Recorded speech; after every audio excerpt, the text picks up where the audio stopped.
Bonne gestion de la crise au Covid-19 par le Bénin, de plus en plus ça se confirme, mais des choses restent à parfaire. Nous aborderons dans cette émission, entre autres, un volet qui de tout temps reste un parent pauvre du régime de la rupture, le social, les risques que courent les populations défavorisées en plein cœur de cette crise et quelques incohérences allant des discours tenus ça et là, à l'adoption de la chloroquine comme solution préventive et curative de cette maladie. La gestion du coronavirus par les pouvoirs publics au Bénin. Je reçois pour vous, mesdames, messieurs, Dr Mohamed Paul Tossa. Il est médecin toxicologue de santé publique et d'épidémiologie et spécialiste de santé environnement. Bienvenue sur cette émission. Merci.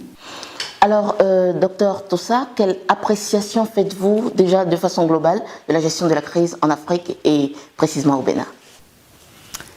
Alors, merci de me donner l'opportunité de m'exprimer sur ce sujet qui brûle un peu dans le monde, y compris en Afrique. Je vais revenir, avant de répondre de façon précise à la question, je vais revenir sur une interview que j'ai donnée récemment à la radio Deutsche Welle. Et dans l'interview, je disais justement que, de mon point de vue, l'Afrique a manqué le rendez-vous de sa légitimité. Alors, expliquez.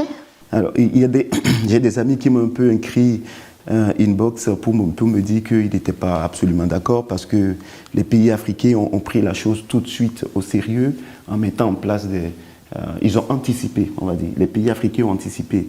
Mais sauf que ça ne répondait pas vraiment à la question. En réalité, ce qui s'est passé, c'est que il faut savoir que dans la vie en général, on fait généralement de ce qui représente une menace pour sa vie, on en fait généralement quelque chose, un domaine de compétence. Un domaine où on développe du savoir. Et puis avec l'économie de savoir, on développe suffisamment de compétences qu'on peut aller vendre même ailleurs, quoi. Alors des exemples existent, quand vous prenez par exemple les Pays-Bas.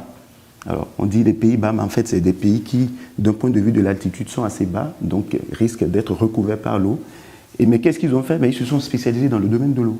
Parce que l'eau était une menace pour leur vie, pour la survie de ce peuple. Donc, ils sont devenus aujourd'hui des grands spécialistes dans le monde, dans le domaine de l'eau. Vous avez de très, très grands canaux à Amsterdam. Et ça les a amenés justement à développer suffisamment de compétences dans le domaine de l'eau pour savoir gérer les ports. Donc, vous prenez par exemple l'Israël. Quand vous allez en Israël, c'est un pays qui se trouve en plein cœur dans le désert. Donc, leur premier objectif a été de se dire tout de suite, mais comment nous faisons pour survivre là par rapport à l'agriculture? Aujourd'hui, l'Israël est devenu, d'un point de vue agricole, une très très grande économie et a développé suffisamment de savoir aujourd'hui qu'il vend même aux pays occidentaux dans le domaine de l'agriculture. Alors, en Afrique, ou par excellence, nous sommes le continent des maladies infectieuses.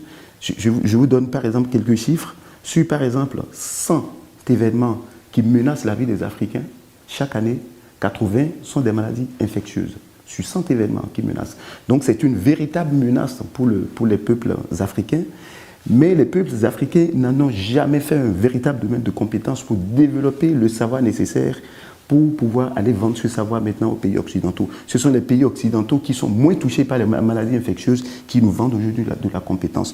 Ça fait que nous avons eu du mal à nous projeter dans la crise.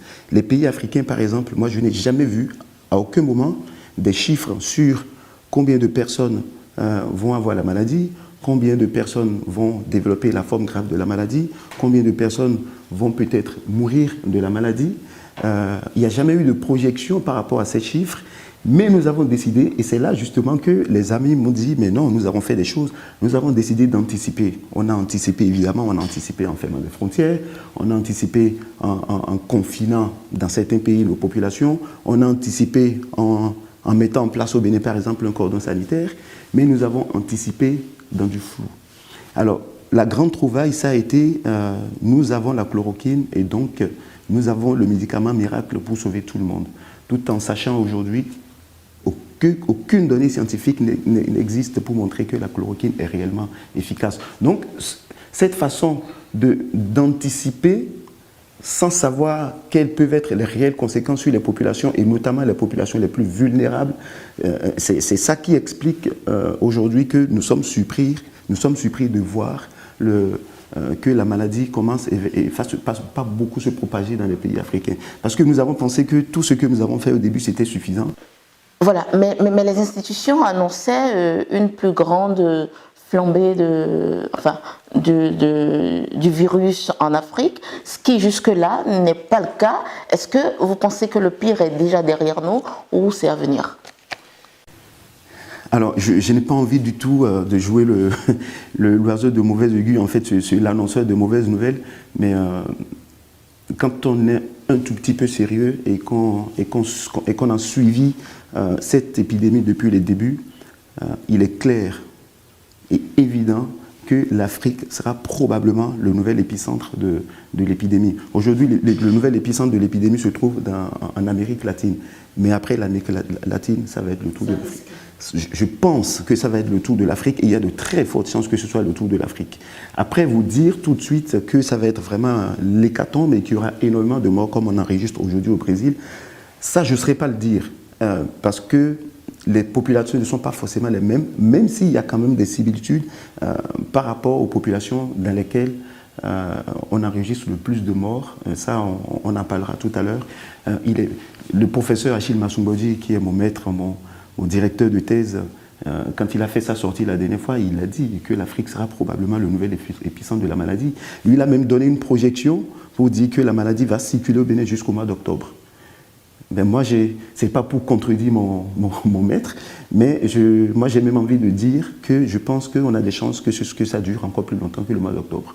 Donc là, nous venons seulement d'entrer, nous sommes en train vraiment d'entrer en plein fouet dans la partie, parce qu'il y a eu quelques cas au début, mais dans la phase où l'épidémie va grimper très très rapidement, et plus il y aura des malades, même quand on sait que c'est un virus qui est très peu mortel, mais même sur un virus très peu mortel, plus vous avez des malades, plus vous augmentez le nombre de personnes qui vont décéder. Donc certainement qu'il y aura plus de morts. Alors, puisqu'on en est au cas du Bénin, est-ce que de la stratégie mise en œuvre par les autorités, est-ce que tout va bien ou il y a quand même quelques insuffisances?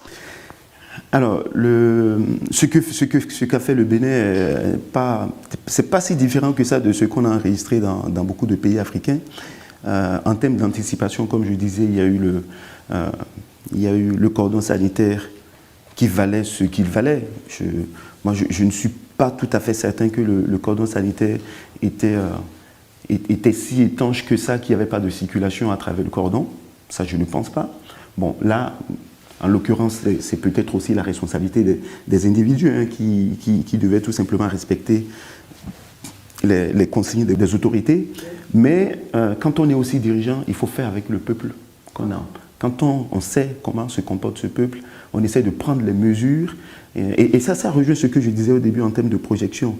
Il faut tenir compte du peuple qu'on a, il faut tenir compte des éléments qui sont propres au virus, mais également tenir compte de la population, des facteurs de vulnérabilité, mais également des comportements sociaux pour pouvoir mettre en place les mesures adaptées. Et comme on ne l'a pas fait, moi je pense que quelque part, on a mis en place des mesures, mais on est passé quand même à côté des choses à faire vraiment pour arrêter la propagation de ce virus.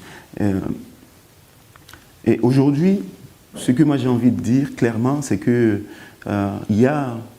quand on observe un peu, alors je reviendrai peut-être là-dessus, mais quand on observe un peu ce qui se passe au Brésil, par exemple, dans les favelas et dans les bidonvilles, c'est là qu'on a enregistré le plus de morts. Aux États-Unis, c'est dans les populations afro, qui sont les populations qui vivent le plus dans une précarité économique.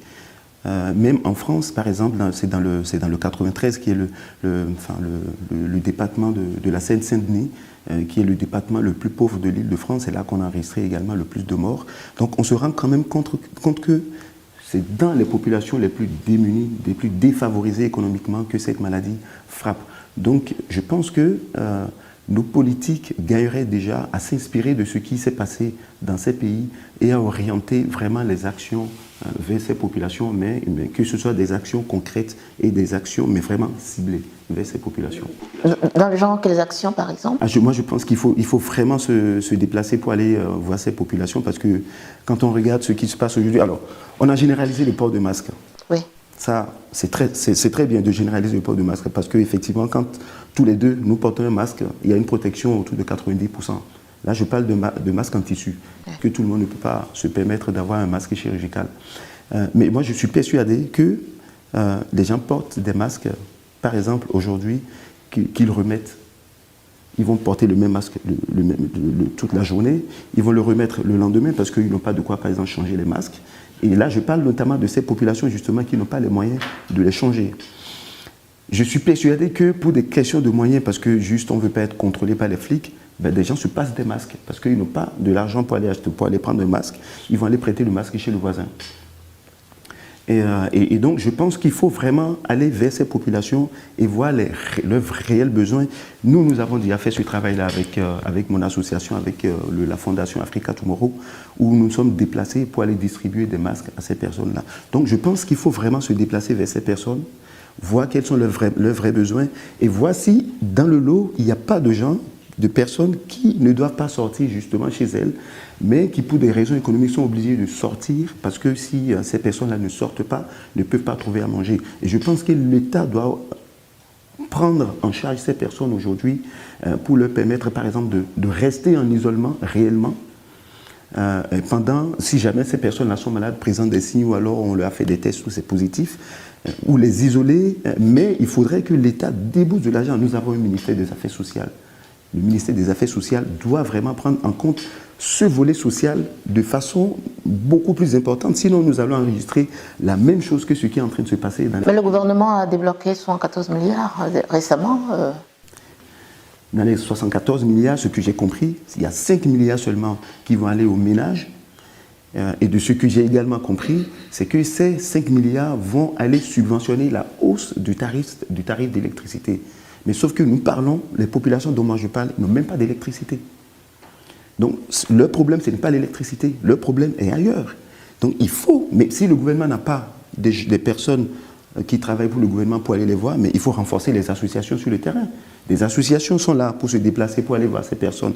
Mais il faut leur apporter les soutiens nécessaires pour permettre à ces associations d'aller rencontrer ces populations et de leur apporter. Si nous ne faisons pas ça, de toute façon, nous allons enterrer des gens dans les fosses communes. C'est ce qui est en train de se passer au Brésil qui va arriver. Parce que nous ne sommes pas encore en plein dans le pic de l'épidémie. Et quand nous y serons, si on n'anticipe pas sur le plan social suffisamment, ben nous allons enregistrer les mêmes catastrophes que ce qui est en train de se passer ailleurs. Dans une de ses récentes sorties, le ministre de la Santé a dit que la flambée aujourd'hui des cas liés au coronavirus n'est pas due à la campagne électorale, quand on sait que les politiques, pour se faire élire et tout, ont dû migrer vers les zones rurales.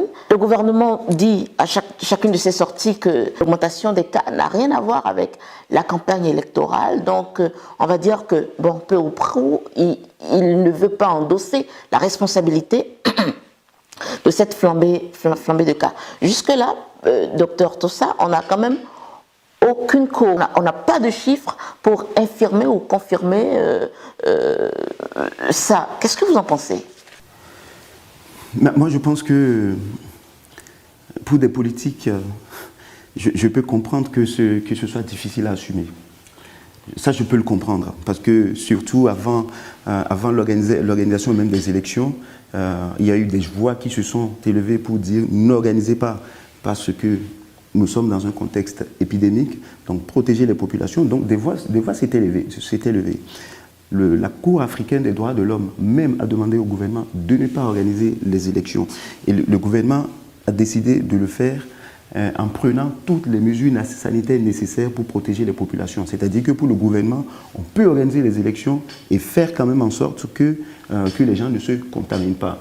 Donc aujourd'hui, face à cette flambée, je peux comprendre ce refus d'assumer. Ce refus d'assumer, ça me paraît... Enfin, je ne dirais pas logique, mais c'est difficile pour le gouvernement de dire, mais malgré que les gens ont dit ne le faites pas, nous l'avons fait. Aujourd'hui, il y a une augmentation des cas et de la maladie, mais également des décès. Donc, je pense que c'est difficile pour le gouvernement d'assurer. Qui est responsable ? Alors, donc, on va parler d'irresponsabilité des peuples qui ont dû jouer le jeu parce qu'ils doivent se faire de l'argent en période électorale. Moi, je pense que les responsabilités sont partagées.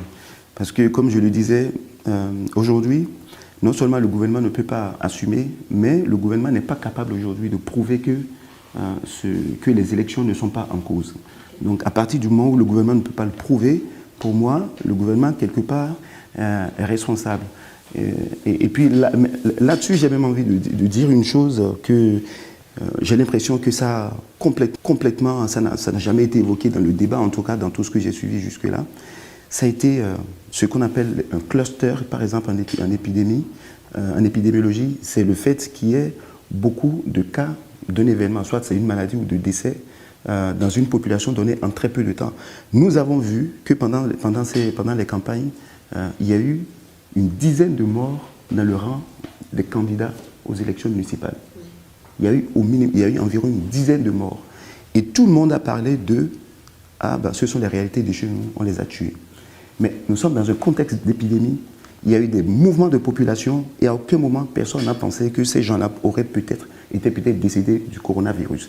Et là, quand on parle de cluster, le gouvernement avait la responsabilité d'investiguer et de savoir pourquoi est-ce que chez les candidats, à un moment donné, il y a eu un nombre anormalement élevé de décès. Et pourquoi? Et personne ne s'en est occupé. Et pour moi, déjà, c'était une première responsabilité du gouvernement. Le gouvernement avait la responsabilité d'investiguer ce qui s'était passé. Mais c'est passé complètement à la trappe. Et même après les élections, on a continué par enregistrer des décès dans le rang des politiques. Donc, de là, dire que les élections n'ont pas été en cause dans ce qui est arrivé, moi j'attends qu'on m'apporte vraiment la preuve que les élections ne sont pas à l'origine de ce qui s'est passé. Il n'y a peut-être pas que ça, il y a peut-être d'autres choses, mais probablement que, moi j'ai vu les courbes, qui à un moment donné étaient linéaires, à un moment donné a pris une allure un peu exponentielle, c'est-à-dire qu'il y a eu un événement, et quand on se projette 2 semaines en arrière, eh ben, on tombe dans la période des élections. Donc, pour moi, c'est difficile de dire que les élections ne sont pas en cause. Ou alors qu'on m'apporte les preuves, quoi. Aujourd'hui, je ne les ai pas. Si, avec ce que vous annoncez, le pic n'est pas encore vraiment là, comment est-ce qu'on fait pour limiter les cas graves quand on sait que la chloroquine, en réalité, ne guérit pas les cas graves, docteur Tossa? Ça va être un débat un peu trop technique, donc on ne va pas vraiment rentrer dans le détail, mais on a l'impression effectivement que la chloroquine, en fait, ce qui est dit sur la chloroquine, c'est que ça empêche qu'on ait des cas graves. C'est-à-dire qu'il faut donner la chloroquine très tôt pour éviter d'avoir des cas graves. Mais effectivement, sur les cas graves, on sait que la chloroquine ne marche pas. Toutes les études le montrent. Quand on donne la chloroquine sur les cas graves, on ne guérit rien.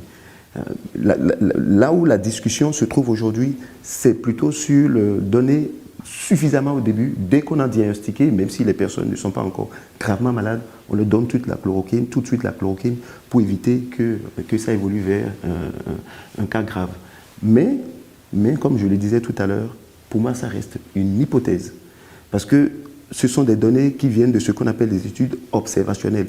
Les études observationnelles ne sont pas des études, sont des études dont le niveau de preuve pour apporter vraiment la preuve que effectivement la chloroquine est efficace, le niveau de preuve est limité. Et ça, tout le monde le sait. Enfin, les spécialistes de santé publique le savent.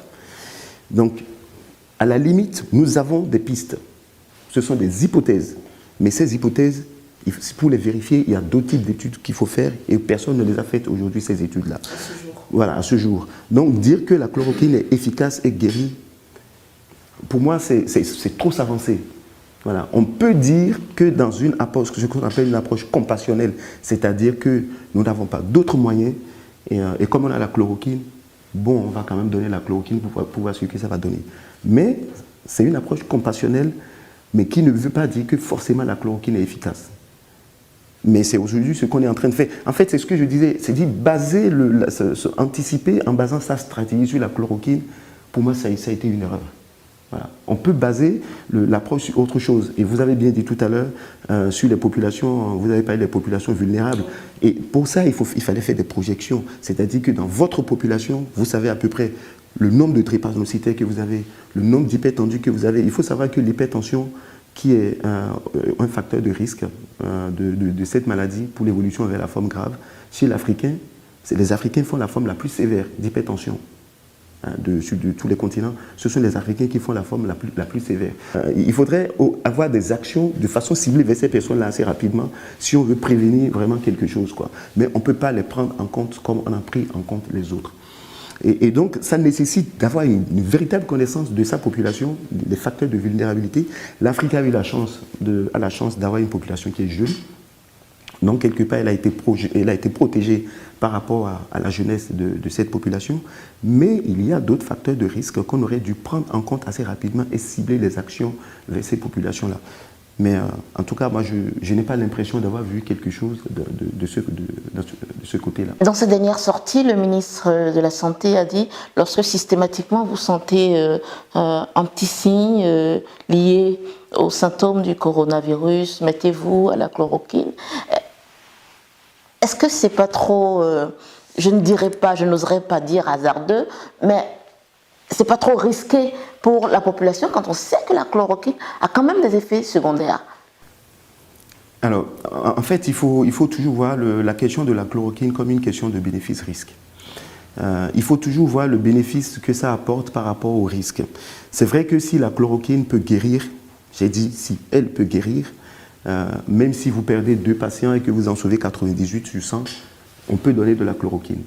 Donc l'approche du ministre que je comprends c'est une approche, en réalité ce qui n'est pas dit explicitement dans cette approche, c'est que nous avons un système de soins qui aura du mal à faire face à un afflux massif de cas graves. En termes de nombre de lits de réanimation, nous sommes limités. En termes de nombre de respirateurs, vous avez des services de réanimation. Alors, je ne sais pas si c'est toujours le cas, mais il y a des services de réanimation où il n'y avait même pas d'oxygène. D'accord ? Donc, comme on était limité, justement, pour prendre en charge ces cas graves, ce qu'il faut faire, c'est éviter qu'on ait des cas graves.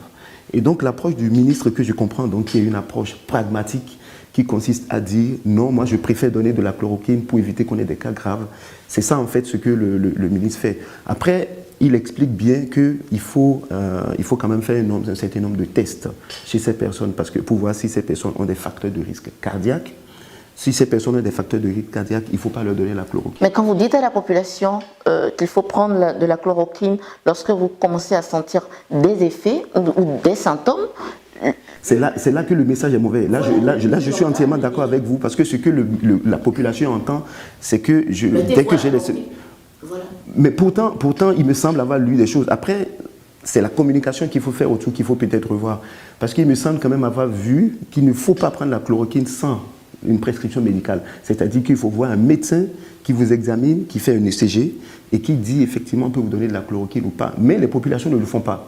Parce que justement, le discours qui a été véhiculé a été le discours de comme nous avons la chloroquine, nous avons le médicament miracle, nous allons sauver les gens. Donc c'est ce que les gens ont entendu.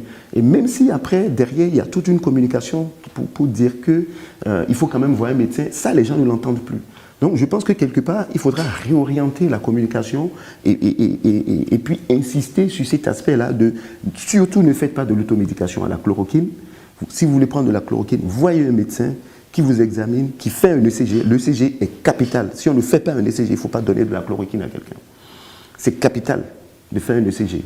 Donc, ces messages, je pense que ce sont sur ces messages-là qu'il faut insister pour que les populations comprennent qu'il ne faudrait pas faire n'importe quoi. Si ça se trouve, parmi les décès, il y a peut-être déjà même des décès de la chloroquine, mais on ne le sait pas.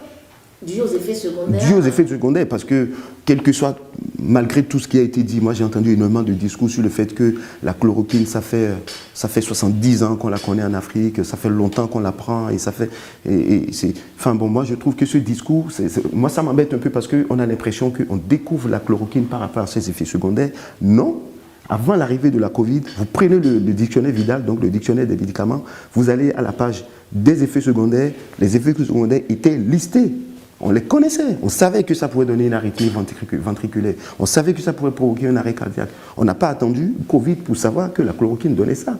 Donc quand j'entends les discours du genre, on connaît la chloroquine, c'est pas dangereux, mais alors les effets secondaires qui se trouvent dans le visage sont arrivés d'où? On ne les a pas inventés.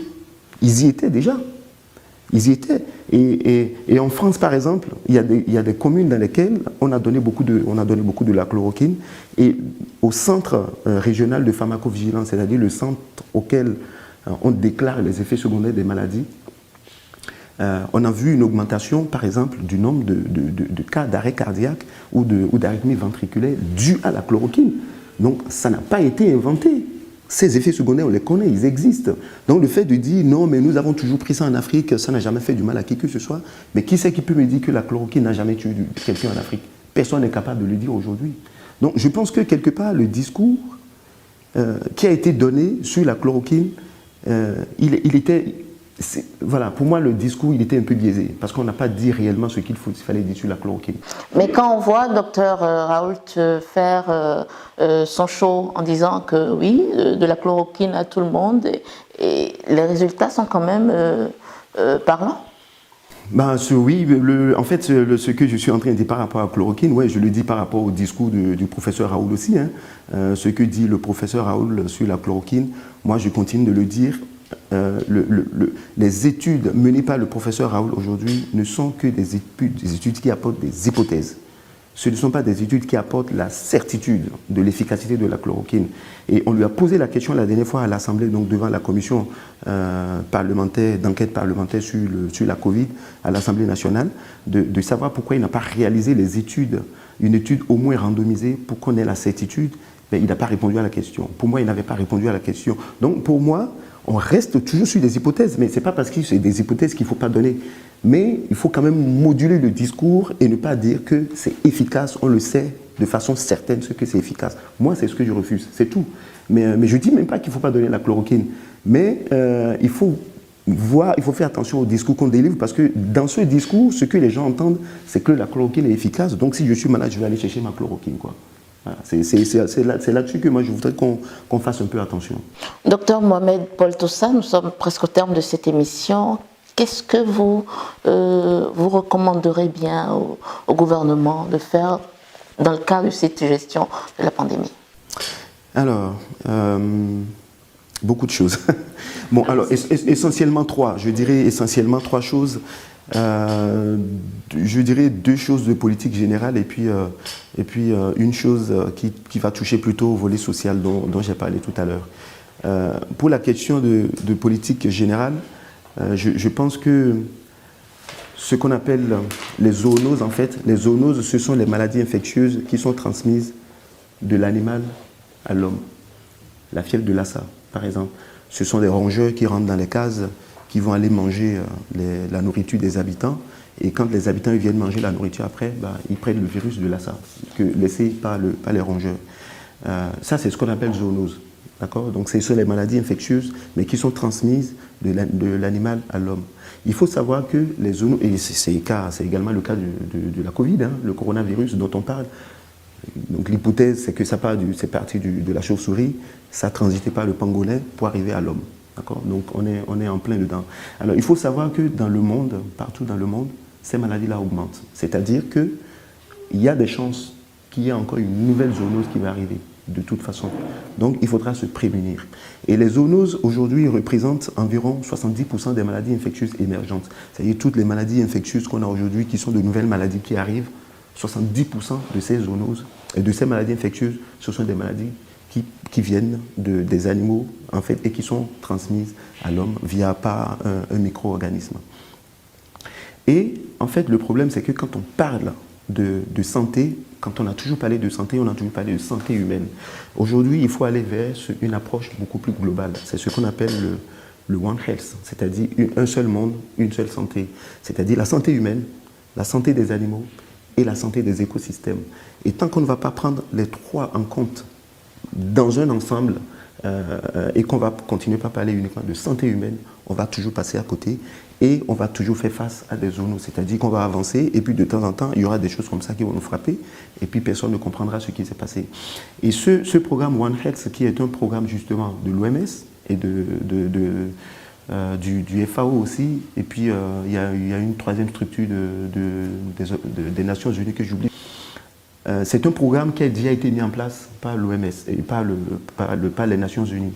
Et je pense que vraiment nos pays africains, comme je le disais tout à l'heure, l'Afrique est le continent des maladies infectieuses par excellence, nous devons beaucoup plus investir dans le One Health aujourd'hui parce que nous serons beaucoup plus concernés par les autres pays par ces maladies-là.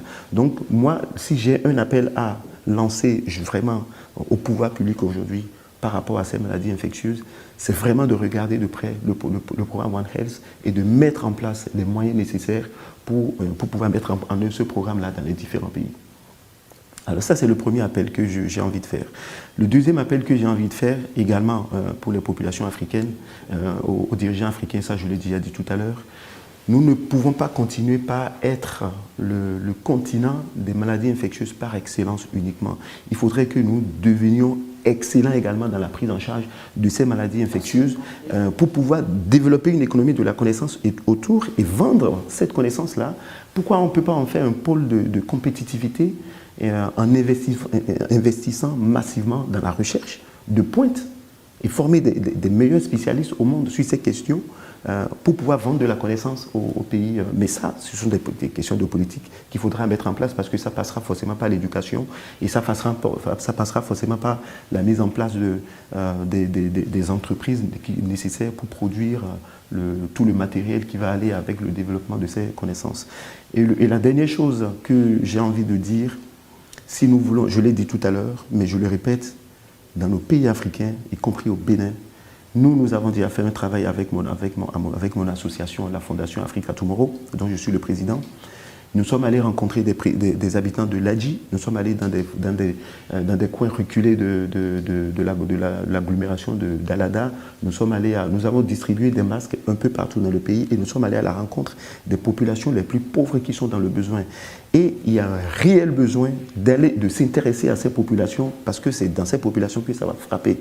Si nous ne voulons pas avoir ce qui est en train de se passer au Brésil, aux États-Unis, ce qui s'est passé en France, où ce sont les populations les plus défavorisées qui sont frappées, l'État est obligé de sortir des moyens pour investir massivement dans le social, pour permettre à ces populations de ne pas, pour éviter en fait que l'hécatombe arrive dans ces populations-là. Sinon, comme je le disais tout à l'heure, si on ferme les yeux en disant nous allons seulement financer la hausse du tarif d'électricité et qu'on ne va pas voir ces gens-là pour voir s'ils ont les masques adaptés, s'ils ont les bonnes informations sur comment entretenir ces masques, s'ils ne savent pas qu'il faut éviter par exemple d'aller prendre le masque du voisin, d'aller tester peut-être massivement dans ces populations parce qu'en fait c'est une maladie, il faut savoir, c'est une maladie de promiscuité. C'est quand on vit les uns sur les autres parce qu'on n'a pas les moyens d'avoir un logement beaucoup plus grand. On a vu des choses sur le terrain, ce que je suis en train de vous dire, on a vu de petites cases comme ça où les gens vivent à 7 ou 10 dedans, en périphérie de Cotonou. Je ne sais même pas loin, en périphérie de Cotonou, à l'Adji, exactement. Je ne donnerai pas plus d'informations que ça, mais ça c'est vraiment des situations qui sont des situations favorables pour la transmission du virus. Et comme ces gens-là, ce sont un peu des gens qui sont laissés pour compte, ils vont être frappés durement, mais personne n'entendra parler de ce qui se passe dans ces milieux-là. Donc, je pense que si nous voulons vraiment éviter d'en arriver là, tous les beaux discours qu'on est en train de faire, c'est très bien, il faut continuer par les faire, mais il faut qu'on s'intéresse de près à ces populations qui vivent dans la misère et qui ont besoin d'un coup de main de l'État pour peut-être se prémunir, pour peut-être avoir les moyens nécessaires de se nourrir sans être obligé de sortir pour aller chercher de l'argent pour avoir un repas dans la journée. Tout simplement parce que alors qu'ils sont malades, et on aurait mieux fait peut-être de les isoler. Voilà. Et ça, c'est le rôle de l'État. C'est le rôle de l'État. Nous sommes dans une crise sociale qui finira par devenir une crise. Alors c'est déjà la crise économique, à mon avis, elle est déjà là, mais qui finira par devenir une véritable catastrophe humanitaire si on ne prend pas les mesures drastiques qui nécessitent beaucoup d'argent. Ça nécessite beaucoup d'argent, mais quand on veut bien faire les choses, il faut faire des actions ciblées. Et pour moi, aujourd'hui, les actions ne sont pas ciblées vers les personnes qui sont dans le besoin. Je restais un peu sur ma soif quant à... Lorsque vous avez parlé de la nécessité de faire des recherches, de la nécessité pour l'Afrique de prendre des dispositions pour mieux gérer ces crises qui nous sont presque inhérentes, on va dire, vous n'avez pas du tout abordé la question de la médecine africaine. Dans tout ceci, est-ce qu'il ne faut pas en tenir compte? Évidemment qu'il faut en tenir compte. Oui, c'est vrai que j'en ai pas parlé. C'est vrai que j'en ai pas parlé, mais je pense que nous avons... En fait, ça rejoint un peu ce que je disais quand je parlais de l'Afrique qui est le continent des maladies infectieuses par excellence. Je pense que ces maladies-là ont toujours existé en fait. Il y a beaucoup de maladies qui ont toujours existé et je pense que nos anciens avaient énormément de connaissances dans le domaine et savaient prendre en charge ces choses-là. Et donc quand je parle effectivement de de développer vraiment une véritable compétence sur le sujet, mais c'est développer une véritable compétence en allant puiser également dans ces connaissances-là. Je pense que des gens vivent toujours, ou des gens sont là et qui ont vraiment qui ont énormément de connaissances dans le domaine. Et en fait, ce qu'on a toujours, là où on a toujours péché un peu en Afrique, c'est qu'on n'a pas, on n'a pas réussi à scientifiser, si je peux dire ça ainsi, on n'a pas réussi à scientifiser nos pratiques en fait. C'est-à-dire nos pratiques sont là, on les fait, mais on n'a pas développé de recherche autour de ces pratiques-là. Et je pense qu'il y a moyen d'aller puiser, ne serait-ce que même dans la connaissance des plantes, hein. Ne serait-ce que dans la connaissance des plantes, je pense qu'il y a moyen, si on met en place vraiment, mais ça nécessite beaucoup d'investissements évidemment, mais si on met en place les investissements nécessaires pour développer ce genre de connaissances, oui, il y a moyen de développer de la connaissance autour de ces pratiques et ça nous donnera même justement une sorte de légitimité pour vendre autre chose des choses qui n'existaient pas justement voilà, ouais. Aux pays développés. Donc oui, vous avez entièrement raison de me le rappeler, mais je pense que c'est un aspect à prendre en compte. Oui. Mesdames, Messieurs, nous voilà au terme de cette émission. Une politique africaine qui anticipe et pour le Bénin, des mesures sociales fortes et ciblées pour des couches à risque. Mesdames, Messieurs, c'est ce que propose Dr Mohamed Paul Tossa. Il est médecin toxicologue de santé publique et d'épidémiologie et spécialiste santé-environnement. Merci d'avoir accepté notre invitation. Merci pour votre invitation.